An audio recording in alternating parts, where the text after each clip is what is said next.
આજે તો આવું થઈ જાત મને ખબર નહોતી. તો રામ રામ ડાયરા ને વેલકમ ટુ દેશી મેલો. ખબર હોવાનું આપણે ડાયનોસોર લઈને નીકળી ગયા ફેરા નાખવા.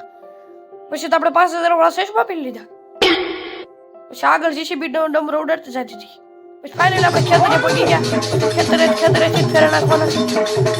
જીસીબી ભરવા મળી. પછી તો આપણે રેડ બુલ નાખ્યું.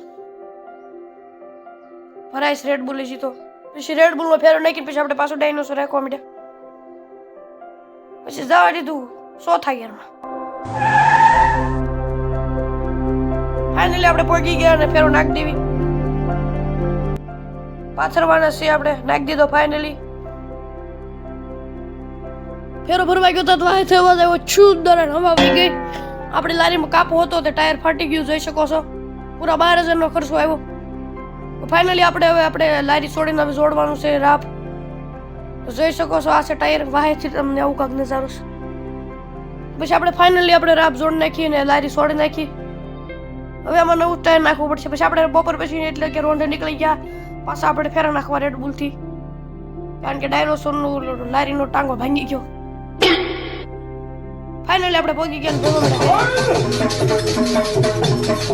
180 ની સ્પીડે ભરવા મળ્યા.